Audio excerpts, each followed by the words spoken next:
Hello, welcome back to All for United. Well, that was bad, wasn't it? I'm not going to waste any more time with an intro or anything like that. I don't feel like it really deserves one because we all know what the result was. It's in the title, it's in everything else. But anyway, right, the way we're going to do this, I'm going to come to each of the guys. I've got a fantastic panel to talk through the game with me. I'm just going to come to each of the guys, get your initial thoughts, how you're feeling, what you thought on the game and that kind of thing. And then we're going to dive into specifics. We're not going to do this goal by goal because I don't think anyone really wants to relive that. But yeah, obviously there's going to be a lot of emotion, I'm sure, on this show. But so if you are going to comment and disagree with somebody, obviously keep it respectful. I know that you will. So yeah, Tony, come to you first. What happened there, mate? Capitulation. Spineless. You could fatigued. Lack of ambition, effort. Second half. I'm trying to think of the words to describe what I watched because this United team is a golfing class compared to last year's in a lot of respects. But it seemed like the same performance that we were seeing last season, just capitulate, just no skin, no desire to want to win the game second half. It just seemed like after the third goal went in, we just completely went into passenger mode and Liverpool went for the jugular. Some players today, big players today, didn't show up in the right moments and threw their toys out the pram.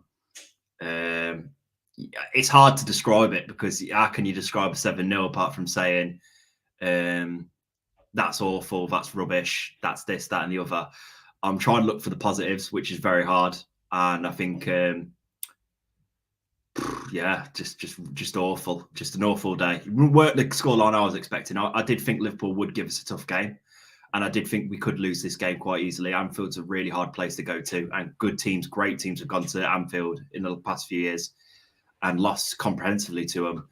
But it just seemed like there was no desire there to want to chase the game when we were 1-2-0 down, 3-0 down. It didn't seem like there was ever an inch of us that looked like we were going to come close to that.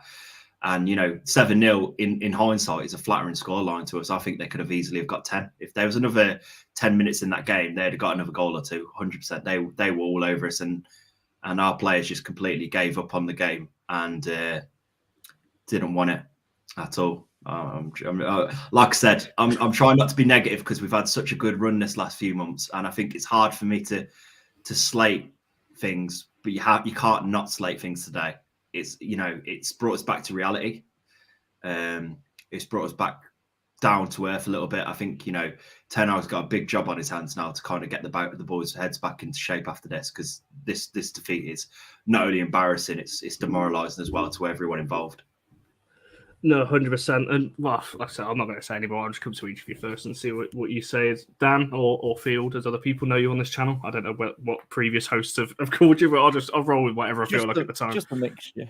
I don't even know where to start. I'm trying not to be too harsh on individuals as a whole, because I think Dallo got criticised in the first goal. I disagreed with that a little bit, but every player to a man was awful. There was no. Gary Neville said we was good for 40 minutes. We must have been watching a different game, because I personally think F set up wrong. I think we've gone to Liverpool, who, they're in a decent run of form in terms of the last 4, but the season they've not been good, and we've sat off them. We've purposely wasted time for 20 to 25 minutes, played under the cosh. We've stroked their egos and let them get the tails up. We've got the crowd into the game. I think he got it wrong. Weghorst in the 10 didn't work. Rashford up front didn't work because he was looking for the counter. He's been better off the left, Rashford, in my opinion, and then swapping to up front later in the game has seemed to be better. I just think from about a tweet about a minute 14 in, the referee gave a free kick that wasn't a free kick. The crowd was up, and from then we never recovered. Literally never recovered it for every sense of the word. It was awful. It feels like we've gone back a season. It feels like Ranić was in charge, not Ten Hag. It really does. I know people was arguing about whether it was a freak result or not. I know we've suffered a few bad ones this season in terms of like Brentford, City.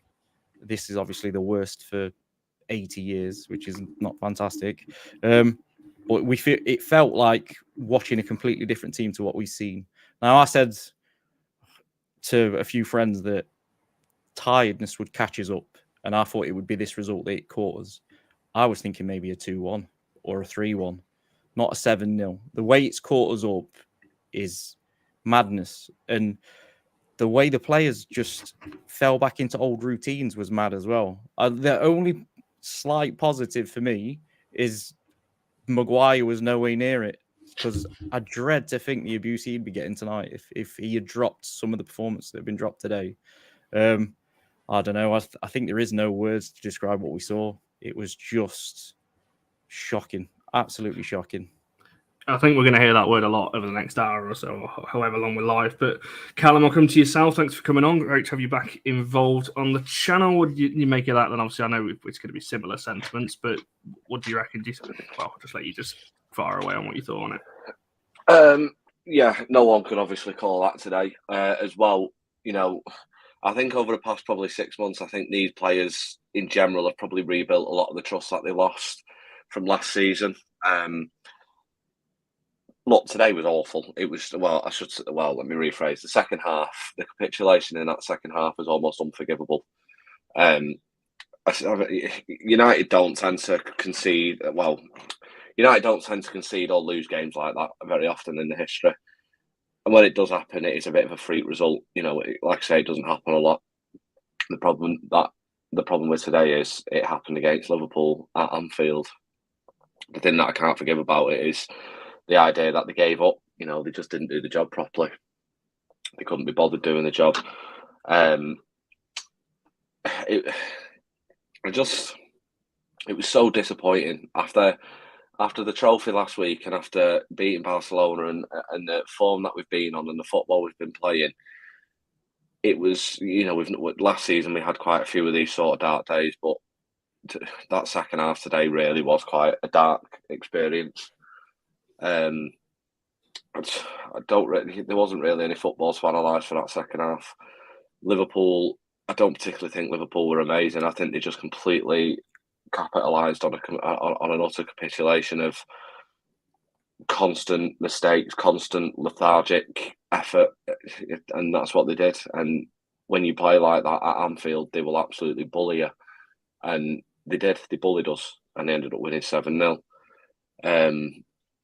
Like I say, I think the players have sort of rebuilt a lot of trust over the past few months.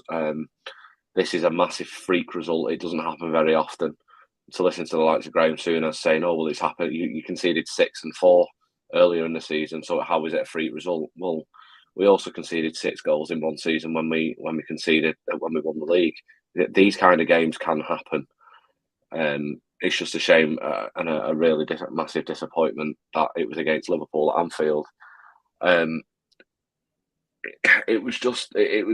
was really angry that second half. I think now you've had an hour to calm down and stuff like that. You look at it and just think, wow, what the hell happened there? Like I say, I think the players really. I trust Ten Hag to go into them, whether that be after the game or tomorrow morning in training or whatever, to actually go, look, what the hell happened there, lads? It was like you just couldn't be bothered. And I don't think he'll accept that. I think Bruno Fernandes, with the way he was a captain, and I've always criticised Maguire in his efforts when he was captain, and I'll do the same for Bruno. And Bruno's sort of body language and attitude towards the end of that game and throughout some parts of that second half were really, really shocking, to be honest. And it's something that I didn't really expect from him. When you're saying to the manager, "Why haven't you brought me off?" You know, just to come off the firing line. You know, you're meant to be leading that team. And if your leader on the pitch is acting like that, then the rest of the players are going to look at that too fondly, are they? Not a single player turned up that second half. They started that second half poorly, and the second goal went in, and the heads just dropped, and they couldn't pick themselves up. And if you play for Man United, unfortunately, you can't allow that to happen.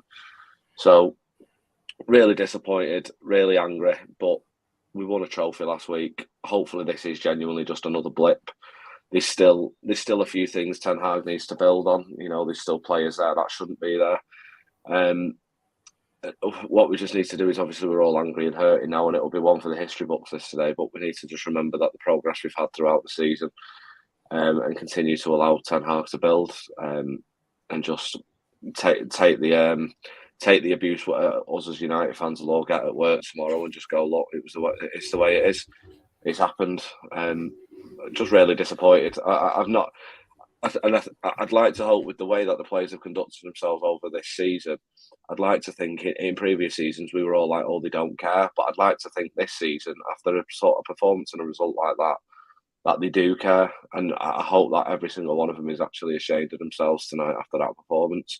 And I genuinely think they will be. You know, in the previous season, we were like, oh, they probably just don't care. Whereas I feel like they probably really do care after that. And I think they can all be criticised and they can all have the sort of scrutiny that they'll probably get. But ultimately, I hope that they're the ones that react, because they're the ones that need to react. And if they come again on Thursday with a similar attitude, we'll get punished again. But they need to really turn it around now, because they can't have that becoming a regular thing and a regular performance at Man United, because it just won't last. It was just really disappointing today, but I really hope that they can turn it back round, because this season has made me love them again, and it's made me realise that they do actually care about United, and they care about the club, and they care about the fans. So I hope they're all hurting. I hope they're all hurting like the fans are, because they genuinely should be ashamed of the performance they put in for that second half.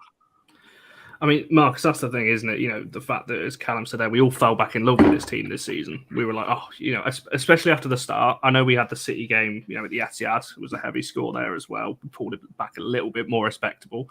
But is that the worst thing for you today, Marcus? The fact that, you know, it's Liverpool, it's 7, you know, Barry saying there, the last time we conceded 7. I mean, you're going back, you know, not even in the 90, you know, going back to 1895, which is ridiculous. So is that the thing for you, or how do you see it today?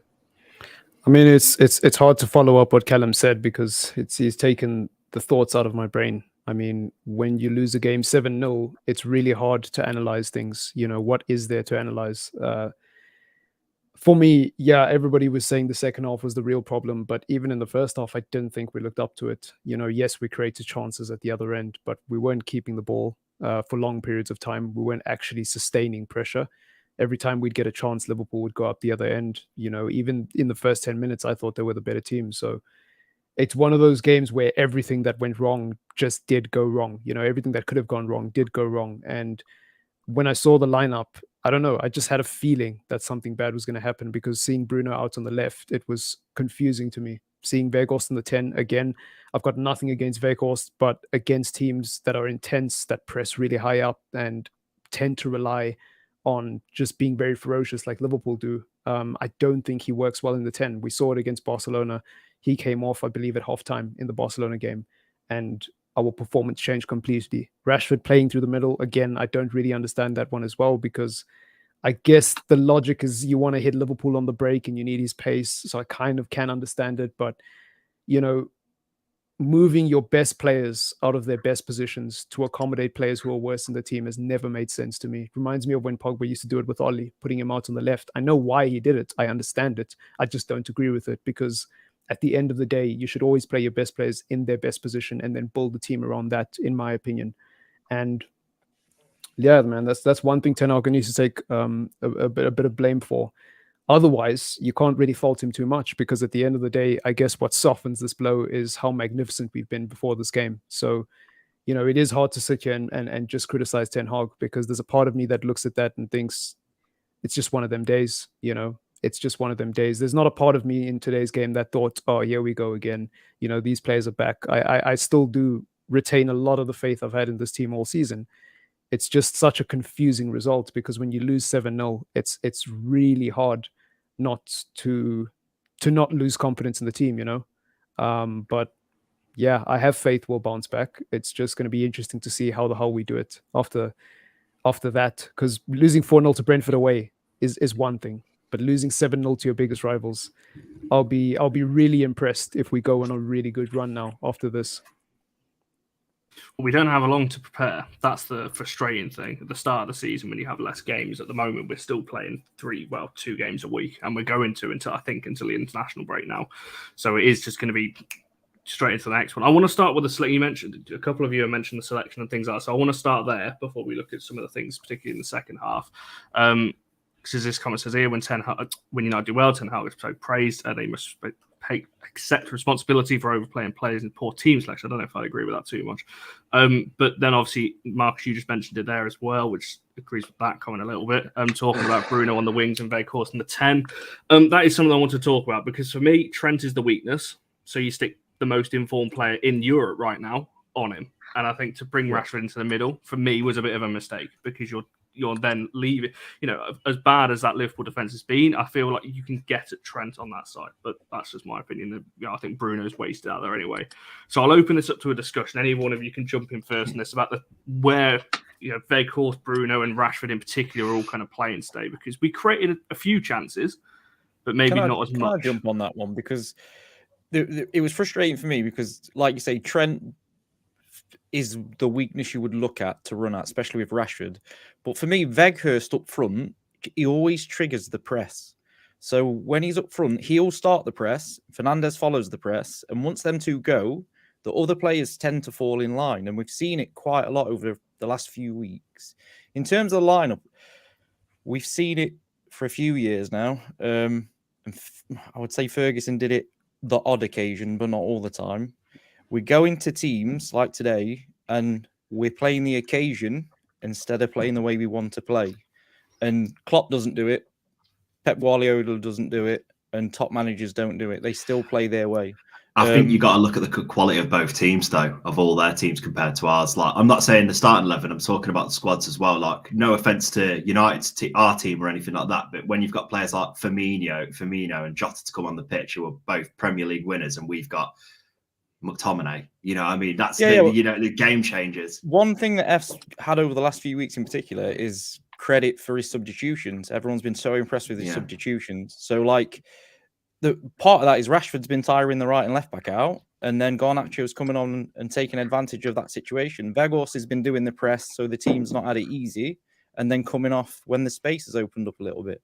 I just think he got it a little bit wrong in terms of the lineup. And I can't. I get the Fernandes thing because he covers a lot of ground. I just think we lose so much when he's not in the middle. Their midfield was really the weak part of their team, according to all the lineups that you put together.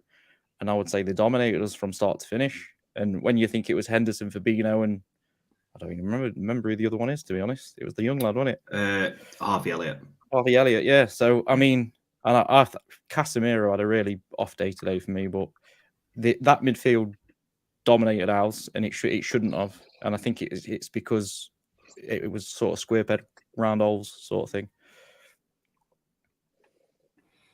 Yeah, I mean, Callum, what did you reckon on that? Because we're going to get to Casemiro, I'm sure, but in particular that front line, when we're talking about Weghorst, Rashford and Bruno, do you think that was maybe a little bit of a Ten Hag mistake? It's hard to criticise him because we all love him. We all, know what he's done and rightly been praised over the last few weeks. So it is hard to criticise, but obviously when we're talking about today's game, was it maybe a mistake in hindsight not to put Rashford maybe on the left and Bruno back in his better position, for most fans would say, in the middle as well?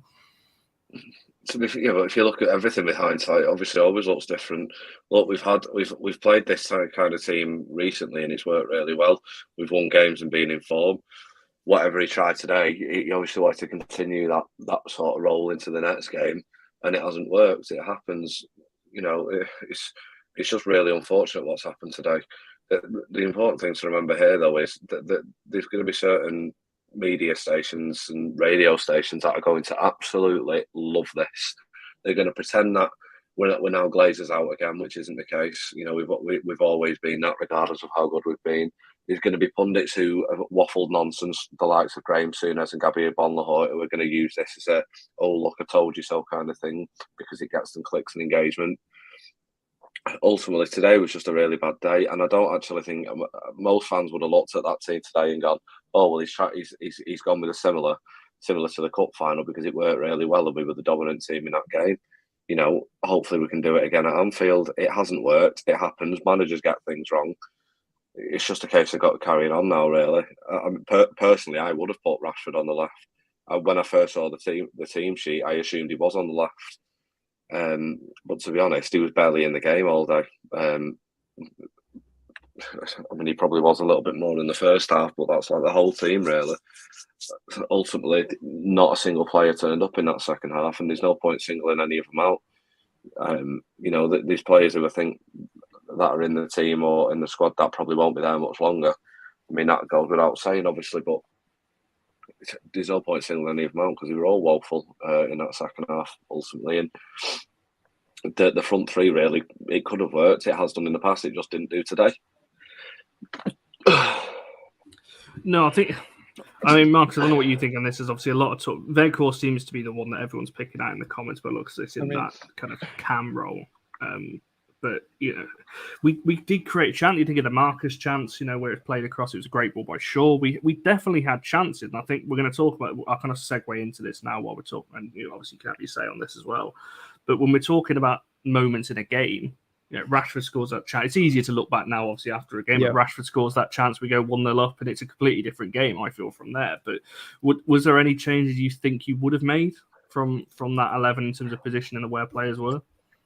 Yeah, I mean, Rashford on the left, as everybody has pointed out, was the obvious one. And look, Weghorst playing to the middle, I don't agree with it in this type of a game, right? Against Newcastle, a team that you kind of expect to sit back and be boring, #ChessFC.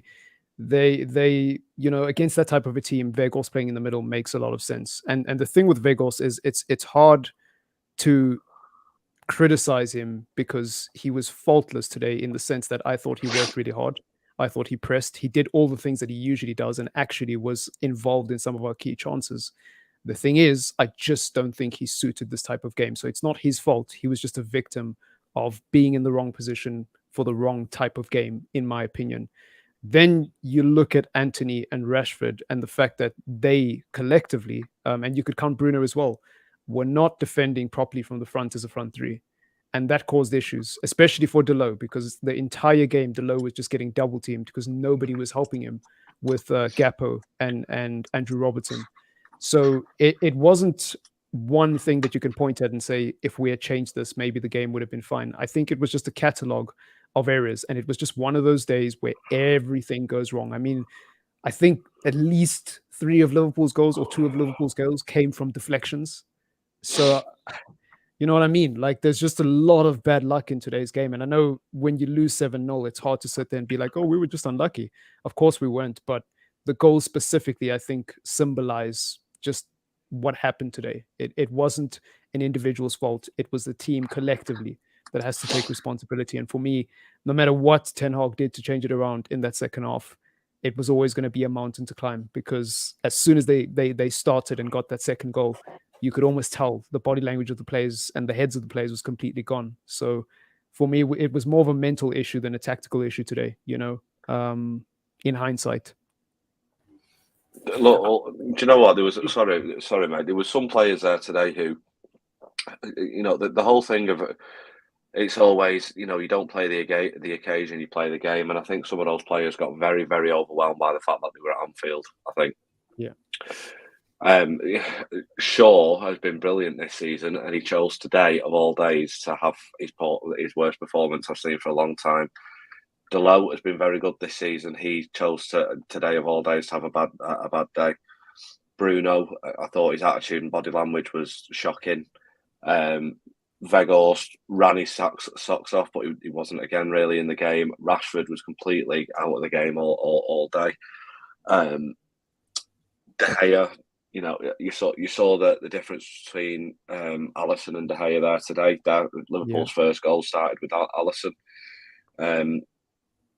It was just poor. It really was just poor all round. And it's it happens. It's a freak of a day at the office. It doesn't happen often. Jamie Carragher and all that are loving it online. He can apologise. We can all apologise to him about Lisandro Martinez. Well, he's been brilliant all season. It wasn't his fault we conceded 7 goals, just his, was it? It was a collective of the team.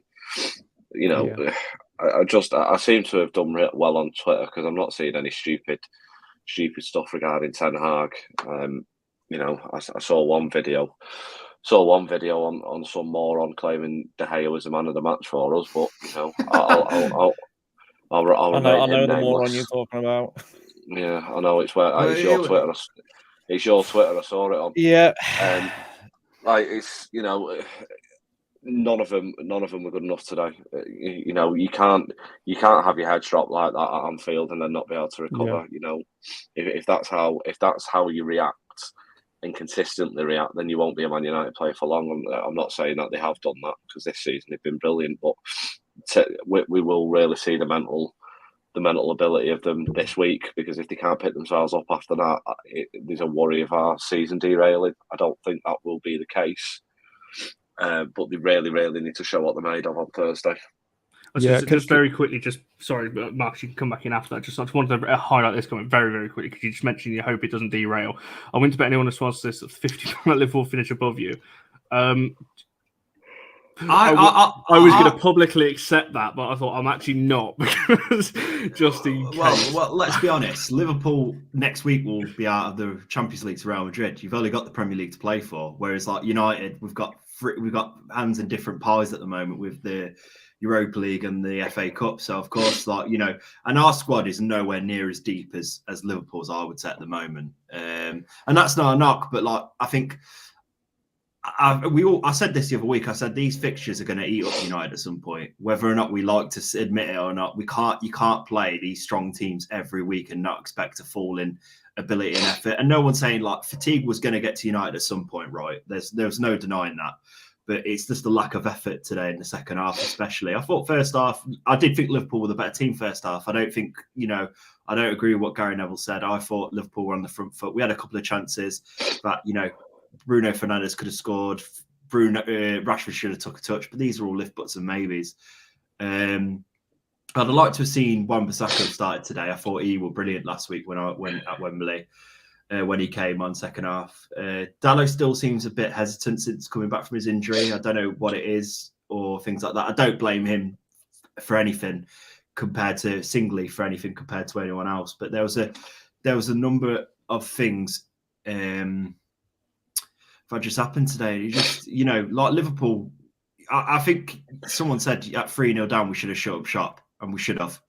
I think if we come here today saying we lost 2-3-0, we'd be disappointed, obviously. I think all of us here would be like, I wish we got something out of the game. But the fact is, we just capitulated and Liverpool just wanted to go from the jugular.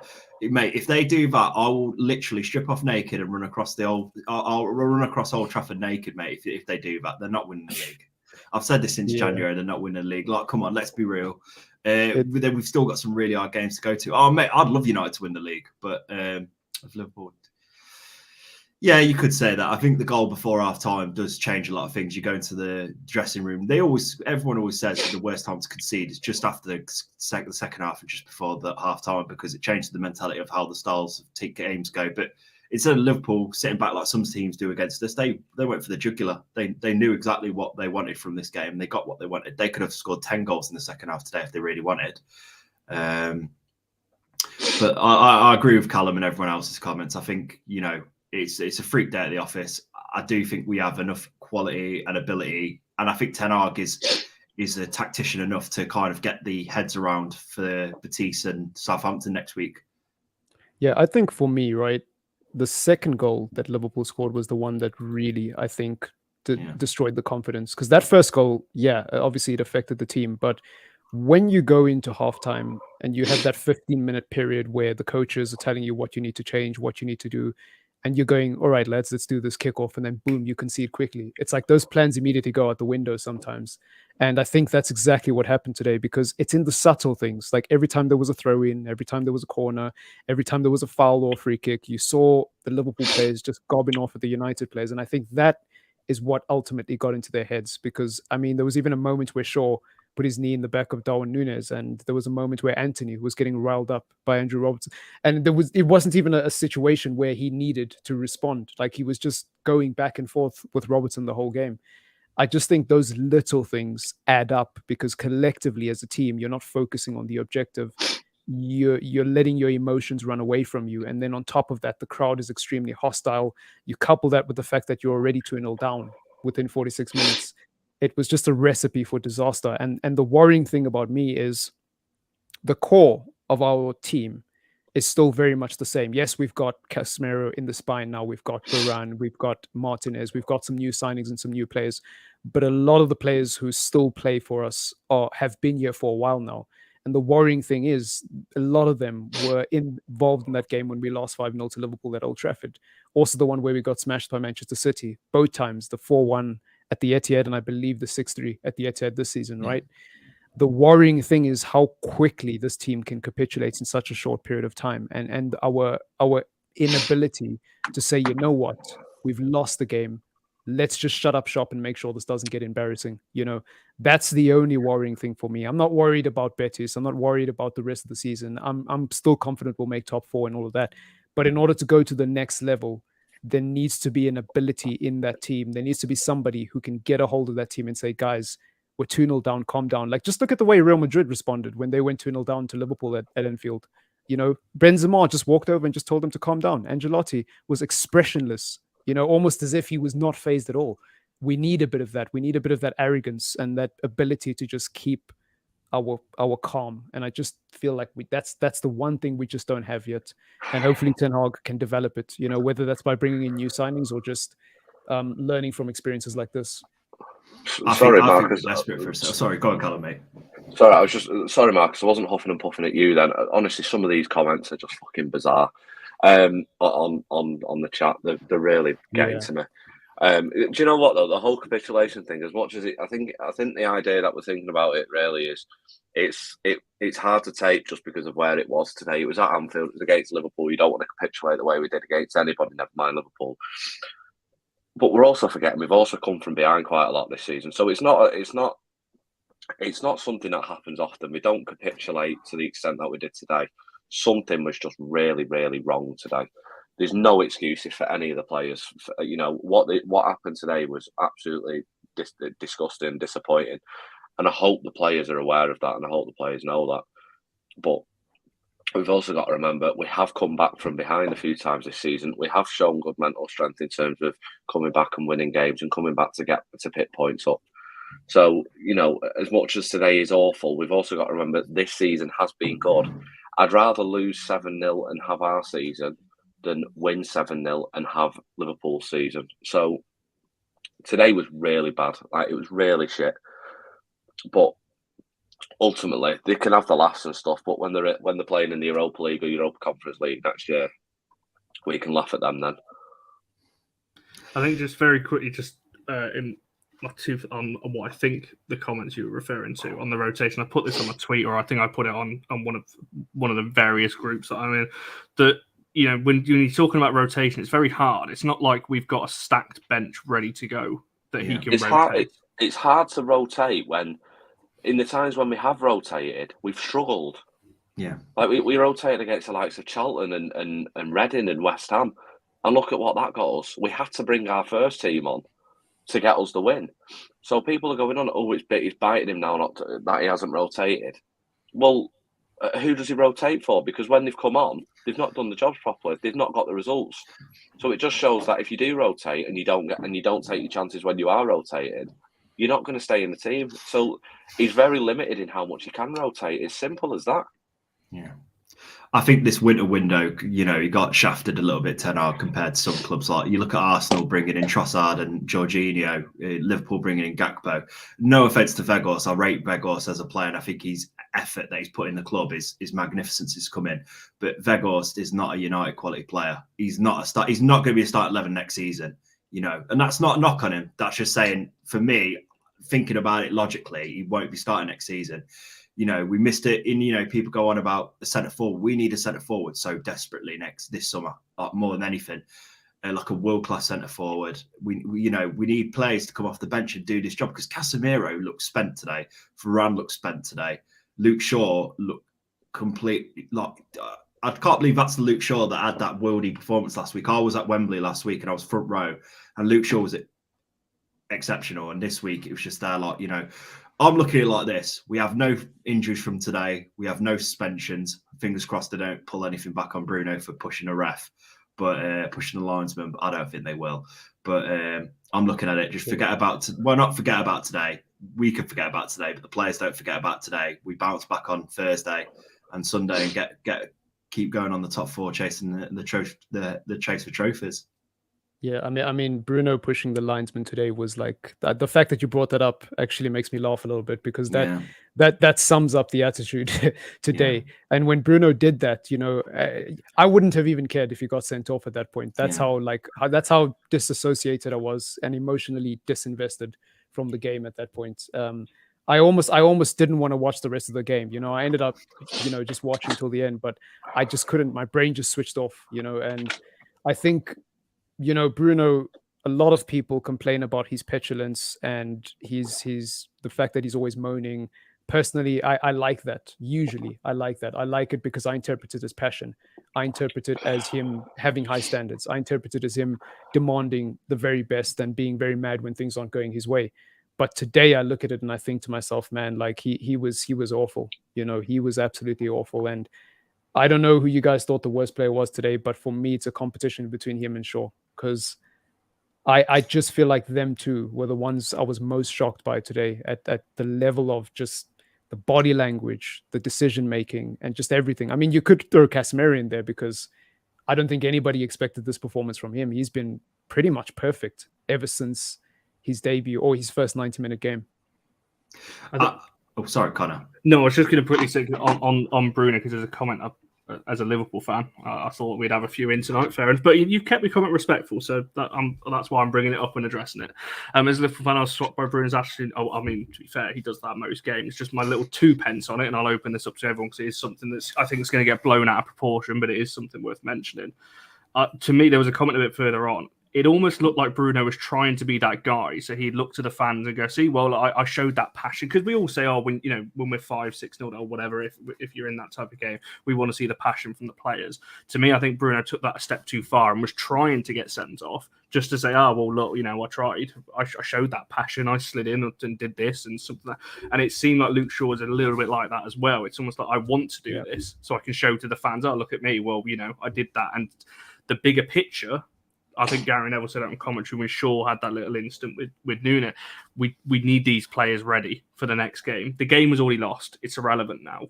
And I think, just my little 2 cents on that. But I don't know whether, Tony, if you wanted to address that comment as well, or whether you so I think today, Bruno, for me, he's one of the players people love to hate. I love him. Right, but today I think he got it completely wrong, like you said, Connor. I think he just completely lost his head, and we're lucky we didn't go down to 10 men. To be in all fairness, because when I saw Luke Shaw kick Nunes, I was like, oh no, come on. The game's lost, like you said. We've got to pick it up. We ain't got a deep squad at the moment. We need to have all these players fit and ready for the next game. And Casemiro definitely looked like he had injury. But the thing is, who are you going to him on for? McTominay and Fred was half the reason that Ollie fell apart last season. There's a lot of things that Ten Hag isn't a magician. He isn't going to solve everything overnight. We have reaped so many benefits that we didn't think we were going to see a season. I think at the start of the season, did any of you think we'd be comfortably in the top 4 by this time in March? No. Did you think we're going to have a domestic trophy this time last season? No. All I'm saying is, I'm trying to take the good with the bad, because it's hard for me. Because like Callum said, I've grown to love these players again. I've grown to love, all these players, and I don't want to knock them, but you can't not try and be. What's the word? Yeah, you have to critique the effort today. Even though we were tired, I could tell the lads were tired today. You can't. It's not an excuse, though. It's still not an excuse for the lack of effort we put in, and I'm trying to keep it as respectful as I can. Rotation means bringing in some interesting alternatives. Yeah, exactly. In the summer, next season, this starting 11 will be completely different. I don't think Fred will be in the starting 11 next season. I don't think Dalot will be. I don't think De Gea will be. I don't think Weghorst will be. But that's not to say I don't think Anthony will be next season for large parts of it. But that's not to say we got to back the lads now. This game is done and dusted. It's not going to change anything going forward, hopefully. Ten Hag has to come back in tomorrow and show them that, we've got a lot to play for. Like someone said earlier, I'd rather be in this situation now than we were last season with someone with the tactical know-how of Ten Hag. And everyone gets it wrong sometimes. I think there was a number of things we did wrong today. It's just how we move forward now. This next week is so vital, I think. And, it's not the hardest games in the world. Betis, I think it's a winnable game, and I think Southampton at home is a winnable game. But the Bruno thing, Gary Neville said it right. I'm really happy with the way he sort of gets in referees' ears and stuff. You kind of need that sort of rabid dog in your team to do that. That sort of shithouse who all the other teams hate. Yeah. But his attitude today really wasn't good. And the only reason why I say that is because he was supposed to be the captain. When you're signalling to your manager why you're not bringing me off and blaming all the other players and waving and raising your arms, and it just seemed a little bit like he was having a strop because and I don't like that. You would never see Roy Keane doing stuff like that. Like it just, I thought his behaviour at some parts of that match was a little bit off, and I don't think he should lose a captaincy. But if he needs to make sure he gets that out of his game. Well, not out of his game, but that kind of attitude and body language needs to not happen again, because it really wasn't.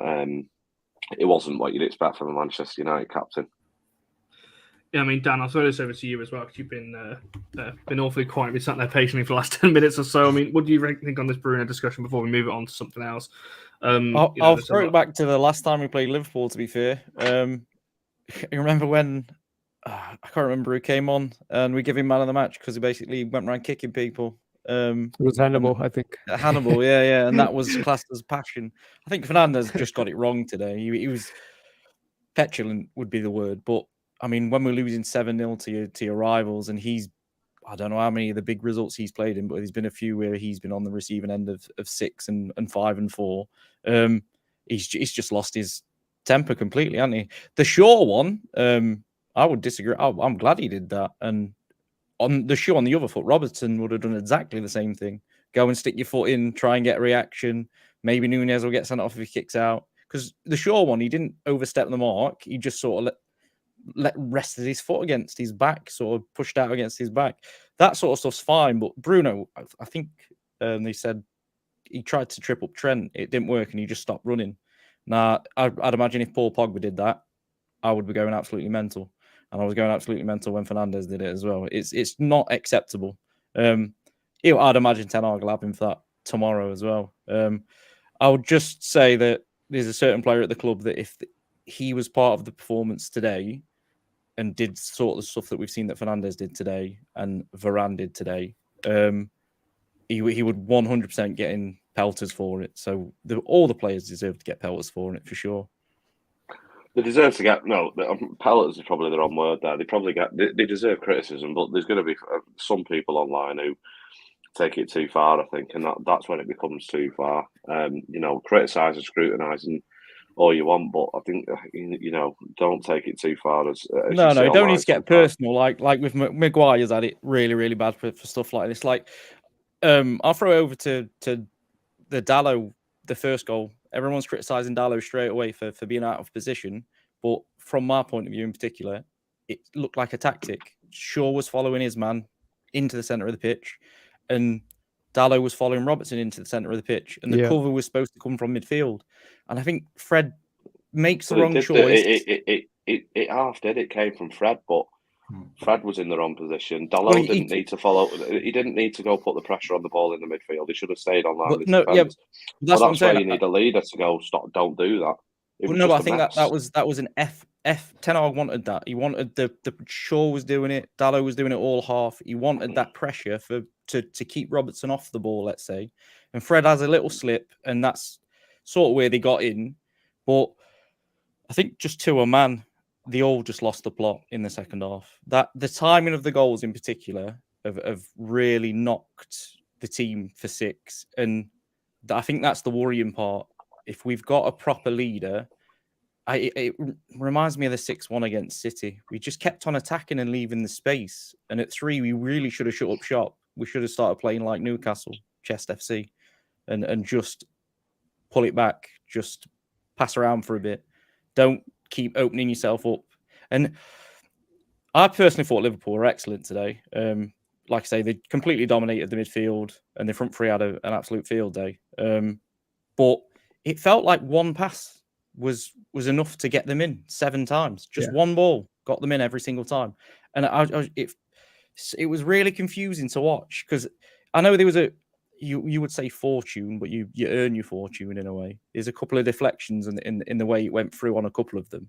It really just felt like they could just pick us completely apart with one ball, and that was the really worrying thing with the way we capitulated.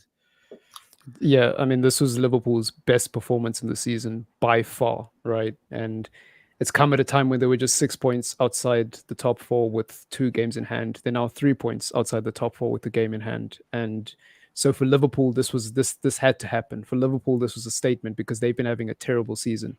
So I think today what you saw was a battle of 2 teams, one team that's on a real high, one team that's maybe perhaps getting a little bit overconfident, a little bit complacent, and just suffering from fixture congestion. Whereas you saw another team that's just desperate for points, another team that's just desperate to make a statement. And I think one of the things that stood out to me about Liverpool today, again, a lot of people will focus on Delo, a lot of people will focus on Luke Shaw, and rightfully so. But again, the ball doesn't just magically end up in that part of the pitch. There's passes and steps that are taken before the ball to get from their half to our half. And for me, the thing that stood out today, and people won't talk about it because I know a lot of fans don't really like to talk about it, but the defending from the front is just terrible. And it's both Rashford and Anthony, right? Like every time. I mean, Anthony, to be fair, does track back, but today specifically, I was praising him on a show a few weeks back because that's what he was in the team for. Yeah, tracking back. Yeah. So Anthony, to be fair, does work hard out of all our wingers, but Sancho, Rashford, Martial, like they just don't track back. And with Rashford, it's almost impossible to criticize him because inevitably when he's doing well and he scores goals, you just look like an idiot and people will quote teach you and like, go look at how stupid you are. It's like, I wasn't talking about his goal scoring ability. I was talking about something completely unrelated, and that's the thing. So for me, the defending from the front is something that we need to solve. And again, today was an anomaly. Today was a freak result, but a lot of the reasons why we conceded today have been reasons why we've conceded in games that we've even gone on to win. I think this team will become unstoppable if we can develop a siege mentality and a warrior mindset by defending from the front and just up the intensity a little bit, because there was absolutely no reason for Delo and Shaw to be caught in 2v1 situations today. If Delo gets caught out of position, then whoever is responsible for marking Gappo or the person that makes the run on the overlap should be there to cover. And usually Casemiro is great at doing that, but because he was off today, most of the time it was Fred. And Fred, as much as he's very tenacious, I don't think he's very good at defending out wide. You want Fred breaking up the play in the middle. You want Fred getting in the way of passes. You want Fred defending from the front. You don't want Fred defending in your own box or on the byline because Fred sometimes can be very erratic.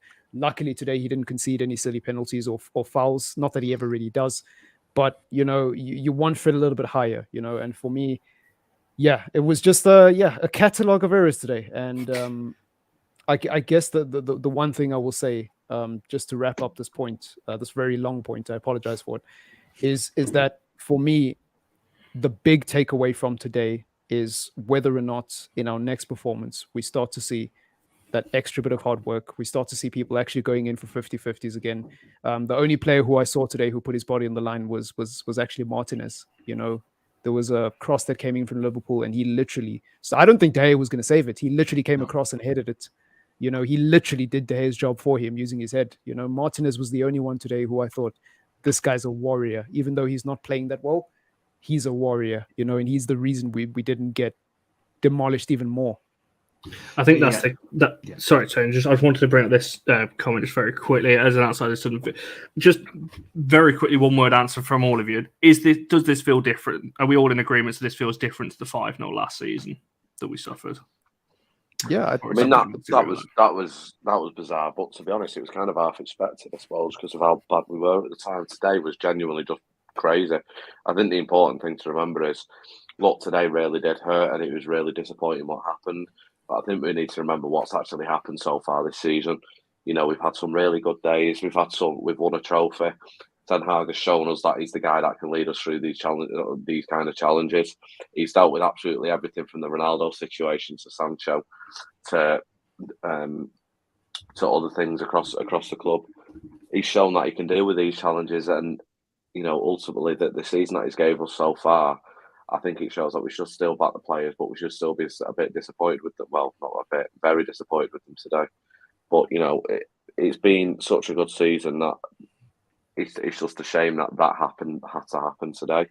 But we've had some mega days this season, and I'm chuffed to bits with it. It's just, like I say, it was just a very, very, very bad day at the office, and some of the players will take a long, hard look at themselves and make sure that they don't ever experience that feeling on the pitch again. No, that's a fair point. Go on, Tony. Yeah. I was going to say another point. I said this to my friend after the game. He's not a United fan, and I said, I look at this United team at the moment. There's not look at the goal threat. Who's Rashford scoring a lot of goals for us this season? He's having his best season from a striker's perspective, from a goal scoring perspective. But yeah, exactly. Where's the goals coming from if Rashford has an off day? We haven't got anyone else. Like for me, Martial, when he's fit, he can score goals, but Martial's never fit. Weghorst has only scored 1 goal against Forest since he's come in. Sancho isn't a known goal scorer, neither is Anthony. It's hard. It's hard when we're in these games and we need to kind of get a goal back. I think that Ronan comment about embarrassing because of how bad Liverpool are, I think you got to bear in mind Liverpool have had a bad run, but they're still a top team. Come on. They're still a really good team when they want to be on their day. But to add to that point, though, mate, you are right. Ultimately, there isn't really a goal threat other than probably Rashford. That's why this summer's so important. Yeah. United had the opportunity to probably buy somebody in January, but because Gakpo's not really a striker, though, is it? I mean, we're overloaded with wingers, so I don't particularly think we needed Gakpo. Pretty sure he played up front today. He tends to operate on the left and sort of chops and changes with Nunes, doesn't he? So he's not an out and out number 9 like what we're saying we need. Yeah. So we probably did. He played up front in times, but him and Nunes tend to rotate that position, don't they, throughout the game? So it's not necessarily that he's an out and out position, an out and out number 9. Sorry, this is what I mean. The Glazers, through their failings as usual, have. I think Ten Hag and his genius work throughout the season will be enough to get us obviously top 4, top 3, whatever it is, and a trophy. We'd have all took that at the start of the season, especially after the first 2 games of the season. So we just need to look at things with a bit of hindsight, really, and hopefully this summer the players that we need we get, because we don't have the Glazers anymore. The ownership situation, is a whole other discussion, and I'm not best pleased with what's going on at the moment, but that's a whole other discussion. But if we were to get rid of the Glazers and Ten Hag was to be back with the right players, there's nothing to suggest that he can't go one better next season and then one better the season after that and start showing that Man United can challenge again. United needed more, and there's still players that need to be shipped out as well. So the fact that he's managed to get where he is now, we just need to make sure that this summer is done properly. We do our due diligence in the market and effectively give Ten Hag the tools he needs to make us go back to the top, because he's shown this season that he's got the capabilities to be able to do so. I think personally, I've got a little bit of a difference of opinion in this for a lot of United fans, to be honest. So when you ask the question, does it feel like a one-off? I'd say it's like a crash back to reality, because most of the team we've got are similar to what played under Solskjaer, bar a few that we brought in at the start of the season. But in terms of points total and stuff now under F and the way we play football, for me, it's not dissimilar to what Solskjaer was playing. Ten Hag's still not playing the football that he wants to play this season. What football does Ten Hag want to play, though? On the floor with the goalkeeper. He plays. If you look at Ajax didn't play like Man United play, counter-attacking football. Ten Hag is not a typical Ajax manager. He's not the likes of Frank de Boer or the current one. Ten Hag isn't yet. Like the other day, Gary Neville said he was a Pep Guardiola disciple. He isn't. He's not. If you look at the stats and the way that, I'm not saying you're saying that, but if you look at the way Ten Hag played at Ajax, he didn't. The only difference probably that we're seeing now really is the fact that we can't play out from the back because of De Gea. Well, the defensive line is definitely a good 10 meters further back than he would typically play, and he did play last season. Needs to be because of the goalkeeper, though. Yeah, no, and me and Tone definitely agree with that. Well, this is what I'm saying. There's still shortcomings because he hasn't got the full personnel. No, but this is what I'm saying. The fact that we're where we are now, and I swear to God, I will have this argument until I die. Solskjaer has laid the foundations for this team to be successful. No, and yeah, Ten Hag, who is now better than Solskjaer, of course he is. But the fact that Ten Hag has now got to where he is partly, very, very partly because of Solskjaer. Solskjaer laid that foundation down so Ten Hag could pick it up and make it better. And I'll die on that hill. I don't care. That's exactly what I'm saying. So Solskjaer in his second season is on the same points tally with less goals conceded and second in the table. Yeah, I know the other teams around weren't doing as well, but he laid a foundation that Ten Hag's gone with and is doing as well with. But I mean, the media are a lot more fan of Ten Hag than they are were of Solskjaer. It would just, I think, what in essence what I'm trying to say is performing miracles in terms of what he's doing with very little influence so far. So he's had to change his principles because he hasn't got a goalkeeper that he wants. Arguably, there's a couple of other players that he would have preferred to bring in than Weghorst and a few more. He's working his magic, but I think any United fan would be happy with a top 4 finish and a trophy.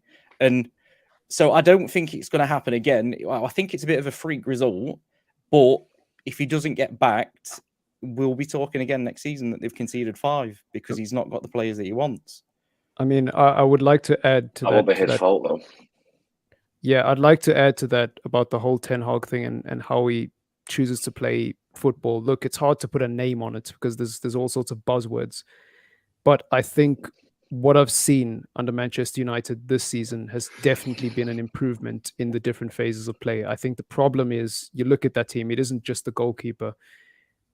Ten Hag, I think people forget, didn't actually want Casemiro. He wanted Frankie de Jong. I think we would have played slightly differently with Frankie de Jong in the team and 2 different midfielders or 1 different midfielder playing ahead, right? The fact that he's had to play with Casemiro and then the fact that he has to now start Fred, the fact that he still doesn't have the desired front 3 that he wants, right? i.e. 2 creative wingers and a proper number 9. All of these things influence the way we play. The fact that Rashford's most desirable trait is how explosive he is, how quick he is, means that if you want to use that, you're going to have to play long balls most of the time or line breaking passes. And so all of these things change the way he wants to play. And you saw it in the first game against Brighton and the second game against Brentford. Ten Hag tried to play his way and we got battered. And he very quickly realized that, okay, I've got to be a little bit more pragmatic here. Let me actually stop being stubborn and change. And that's not an easy thing to do because managers with big egos tend to be very stubborn and stick to their principles, even if it gets them sacked. I mean, an example of this is Conte at Spurs. What he's doing with Spurs right now, every week, rinse and repeat, regardless of the result. And Spurs fans are absolutely livid with him because of it. You know, what I appreciate about Ten Hag is that he's at least willing to admit his shortcomings and change things. You know, so I have no doubt that just because of that trait alone, we will see a response. And regardless of who we sign, he will make the best out of a bad situation. You know, the question is, you know, can we go up a level? Because tonight's performance, again, for me, it's not, yes, losing to Liverpool sucks. Losing in a derby sucks. Losing 7-0 to anyone sucks. But for me, it's more, I'm just thinking like with these types of results, as few as they are, they just show me that we're not at the level that we need to be at. And can we get to that next level? Can we get to the level where we're actually in a title race and in key moments in the season, we're actually able to see games out? That's the real question for me. And I still don't think we're there yet, you know? No. It was the media trying to drag us into a title race. And every United fan knew we weren't actually in one. It was just a joke, really, effectively. But it was the media trying to bring us into a title race. We knew we weren't there yet. Most United fans were like, we're just happy for the ride at the moment and how well we're doing. It was never a case that we never had enough to actually win the league. It was never going to be the case. Maybe next season, with the progress we've seen throughout this season, maybe next year could be that.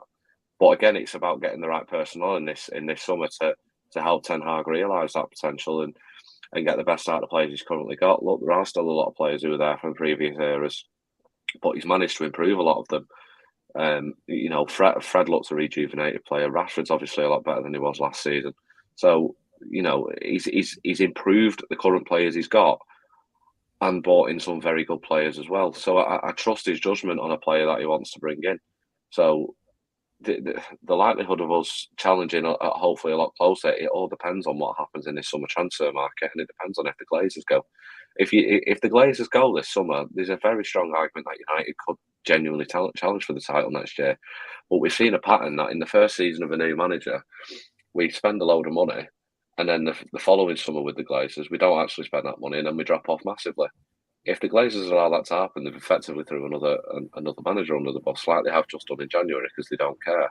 The Glazers probably don't even know we lost 7-0 today. So we just need those owners to leave.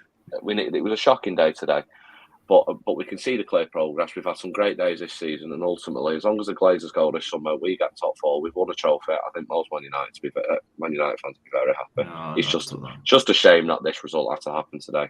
But I'd like to think the players are extremely disappointed in themselves, and I think there will be some shameful looks on their faces tonight, and I think they'll feel the shame as well. It'll take a while to get over, but you go again. It's about how you react, and hopefully we'll go get the next round of the Europa League done and dusted in the first leg, and then we can just relax in the second leg and try and pick back up in the league on Sunday against a team that are really struggling. Well, fingers crossed, and that will for sure please some of the people in the comments as well who's talking about rotation, because hopefully we'll see it there. In regards to this comment, by the way, why the morning, I'm finding it hard to be positive. I've got to be honest. There's a few positive people I can see in the comments that are always coming in with their positivity. You're obviously one of them. Fair play to you. I am finding it hard to be, as most United fans are after losing 7-0 at Anfield, to come on here and sit there to say that we're still going to win the league and all of that jazz. I can't, because I don't think it's realistic, and it's also not how I'm feeling right now. If Arsenal and City go and drop a lot of points, or we go on a massive winning run, maybe, but not right now. There was a couple of comments about Ten Hag's recruitment as well, talking about how much money we've spent and all the rest of it. I think you just have to look into the signings themselves and who's making the signings, particularly prior to the last kind of 18 months or so on that one. There was a little bit of a quick fire question I wanted to ask each of you. I can't remember where the comment's gone, though. A bit further up. Also, isn't it funny how Ten Hag is the only manager who gets flamed for money he didn't spend? I've seen so many graphics on ESPN and Sky Sports about how much money Pep Guardiola spent in the last 5 years versus Manchester United, but they include a picture of Ten Hag as if he's been here for the same amount of time, which is just hilarious. Because the media hate Man United, and they're very aware that Man United are the team that get them the clicks and the views and the engagement online. It's like TalkSport do it every single day. You'll see something from Graham Souness on TalkSport tomorrow that is complete and utter waffle, but it will get thousands and thousands and thousands of views and likes and retweets, and it'll make their social media channels really happy, and they'll do it and do it and do it because Man United are the blueprint for something that the media love, and it's engagement, and it will forever be the case.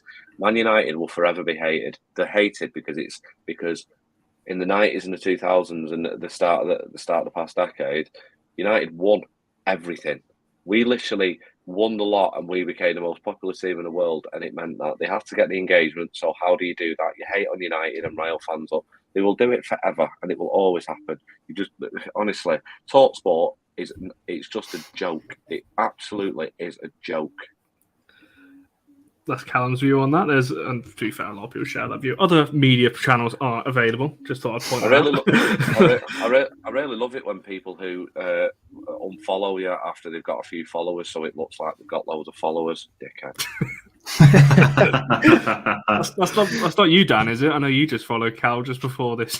No, but it was somebody who used to come on this channel out of if you, I'll tell you after, Connor. Afterwards. There's a comment for you. Just each of you, just a couple of words on that one. Would you have swapped whatever the cup final win if it meant we didn't get battered today, or would you just chop your hand off for it? No. Yeah, come on! You got to be joking. A cup win. We ain't won a cup in 6 years before that. You got to take the cup win. No, yeah, that's what I mean. Sorry, I don't know if I answered that correctly, but that's what I meant. No, I would take the cup win. Yeah, I would never trade in. I'm saying no to the question. Like, I would never trade in a cup for a one-off win against Liverpool. Come on, man. Come on. No, that's fair enough. Dan, you agree with that one as well? No, I totally agree. It's 3 points at the end of the day. You take a trophy. That's fair enough. I think I already know Cal's answer on this one. What was it? Sorry. No, of course I wouldn't. What a ridiculous question. No, that's fair enough. I thought I'd bring it up. We've covered absolutely everything that I'd written down. I think we've pretty much covered over the last kind of hour or so. Jarvis is just talking about how will Ten Hag react after this. I think you've only got to watch his interview that he did with Sky afterwards. I think that tells you exactly where his head is with this. Will he get a scapegoat or two? I don't think it's about scapegoating. No. He's mentioning Anthony though. I actually don't think Anthony was awful today. I thought his end product was bad, but I don't think as a whole, I didn't think he performed overly bad. To be honest, I think it goes for the whole team. When you're talking about the whole team, that's why you'll notice today there's no man of the match poll in the chat. It's the first time since I've taken over ownership of this channel on both channels that there's never been a man of the match poll in the chat, because I genuinely thought, what's the point? Because nobody's going to win it. Also, can I just say Anthony's is Ten Hag's boy, so the likelihood of Anthony getting dropped is very low. I think. Listen, I fell into the trap as well of thinking Ten Hag has no favorites, but I think when it comes to Anthony will be a favorite of his, until he can replace him if the bad form continues. And I just don't think he's going to give up on Anthony. I think he's going to play Anthony as much as possible, especially without Sancho being available. And that's just how it is. When you sign a marquee player as a manager and you believe in them, you're obviously going to stick by them. That's just how it is. Jose does it. Ancelotti does it. Everyone does it. Exactly. And Brandon, new ownership potentially. We'll keep an eye on that one, that's for sure. We're all hoping that's done before the end of the season. I'll come to one final question then before we look to wrap this one up. Finn's kind of got the gist of it. We are going to do a Betis preview, I think, on Tuesday anyway, so make sure you check out that one. But where do we go from here? I guess the final question in terms of, do you think this makes any difference into Ten Hag's thinking into the next game? Obviously, it's going to have some impact. But I'll kind of put a different spin on it. If you were in Ten Hag's position, what would you be doing with the players tomorrow? Because we know after the Brentford game, obviously famously, he took them on that run and everything else that he joined in. With how fatigued the squad looks currently at the moment, that might not be the best idea to be taking them on long runs and things like that. But if you're in Ten Hag's position tomorrow or this week, what are you doing with the players to kind of refresh things ahead of Thursday? Making them watch that game back and donating their salaries this week to charity. No, I'm being serious, mate. And apologizing. Like literally, not like that thing where because everyone memes it like last season where they were writing like 100 million words about how bad they played. Would like to apologize to the fans. Yeah. I mean, and I get the sentiment was there, but I think sometimes you just got to put your hands up and go, we were crap, and we're gonna amend that. And I think sometimes the best way to do that is going out on the pitch and showing it. It is the best way, going out on the pitch and winning. Go out against Betis and show us that was a one-off, and we're ready to fight for all things going in our way at the moment. Well, look, I think there'll be something said at training. I think the players will have it instilled into them that is definitely not acceptable as a player of Man United. Ten Hag did it after the Brentford game, but the fact that he joined in with the thing, it shows that it was a collective responsibility between all of them. That when something goes wrong, they all take responsibility for it, and I think it'll be something similar tomorrow at training. I can't comment exactly what will happen because I'm not at training with them, but I'm sure he won't allow the standards to drop like that because he won't want it to derail the season. So I trust in what he'll do to them. I'm sure he'll put it in there so that's never acceptable. It should never happen again. And then we'll see what's really happened on Thursday if they play any different. I think for me, like it's like the Antonio Conte thing, right? Like Antonio Conte became famous for throwing water bottles and getting a huge reaction, but you can only throw so many water bottles before it becomes redundant, and players are like, okay, it was scary when you did it in the first week, but now it's kind of overdone. I think with Ten Hag, he doesn't want to fall into that trap. So, you don't want to overdo the punishment thing. At some point, you do want to be able to give the players the leeway to say, you know what, we have had a great season, to be fair. One result doesn't suddenly mean you guys are terrible. Make a few changes to the team, drop a few players, don't overdo it, and just go again against Betis. Because I tell you what, we're not losing 7-0 to Betis. So, that's not happening, So just drop a few players and we go again, man. I wouldn't be too stressed about it. I know some people won't agree with that, but that's just me personally. Because I feel like if you take them out on another run or do something extreme, it's not going to have the same sort of effect, especially, with some of the fragile mindsets in that dressing room. A lot of these players might be feeling some of that PTSD from last season, so you wouldn't want to trigger that. Oh dear me, it says something. Fair enough. Dan, I'll come to you then. You final word on this. What Or do you reckon if you're in Ten Hag's position, what are you doing I with the think squad this week? the core group of leaders might need a bit of a pickup, to be honest with you. So I know we talk about finding leaders in the dressing room, but they're not going to be chuffed with what's happened, and they're going to feel a bit on their arse. So I think they're going to need the core group of players will probably need picking up. I'll be interested to see whether he makes any changes or whether he sticks to the same team. Obviously, it's the same team that played the final. He obviously appreciates that team for the big games, which is why he picked it today. So is it going to be a case of drop one or two out, make an example, like say, small example, nothing too over the top, or will he put the same team back in and tell them to go and prove a point? I think what he'll demand probably is a 1-0 with a really good defensive display to stop them goals leaking straight away and put us back on the front foot. It will be interesting to see how he works it. The issue we've got is because we're going so well still, irrelevant of today's result, we've got games coming up every 3 days. So there's going to have to be some rotation again at some point. It's how he deals with that rotation and how he deals with what could be a bit of a damaged morale between some of the players, the bigger players as well. Like I would imagine that Luke Shaw and Bruno in particular today will need a bit of a big pickup. So I suppose it will be down to his man management skills for this week. But I agree with Marcus. You can't. The Brentford thing worked spectacular. I don't think it'll work this time, and you can't keep banging the same drum. You've got to find a different way. I think we'll bounce back. It's just been a bad day for everybody. Well, not everybody, but everybody here. No, that's for sure. And yeah, I brought this comment. I was going to say and go. I think you're a Liverpool fan. You kept your comments respectful, which I appreciate. Which is why I kept a Liverpool fan. Yeah. That would be my brother. Oh, right, okay. So fair play to him. That's why I kept addressing them, nightmare. because you did keep it respectful. So I thought, He did, yeah, fair enough. That's why I addressed those ones.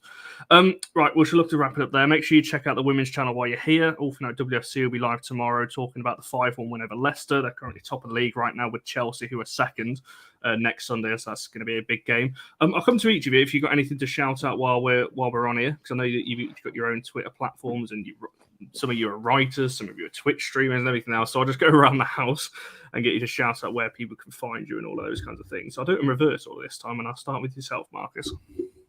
Yeah, I just make videos on YouTube. I talk a lot of nonsense on TikTok and Twitter, so you can follow me there too. And yeah, that's about it, really. I got nothing else. Same handle is below. Nice. Well, make sure you check that one out, Callum, for yourself. Just follow me on Twitter and go on my website, unitedroad.com. And yeah, just read what I write and read what I write on Twitter. 100%. Dan, for yourself? Exactly the same as Marcus, except I'm on Twitch and not YouTube. But yeah, same handle. Exactly the same. Yeah, just follow me on Twitter. I have a page, the Armchair Supporters, where I post articles. More articles will be coming in soon. So hopefully you'll be interested in that. But yeah. Definitely make sure you go and check out those pages and other platforms as well. Thank you all for coming on. You've been excellent. As I said, it's not been a reactionary show. That's not what you get with this channel.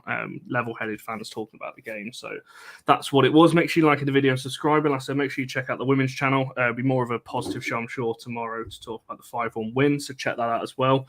Make sure you follow the Twitter account at allforunitedvids, and we shall see you guys in the next one.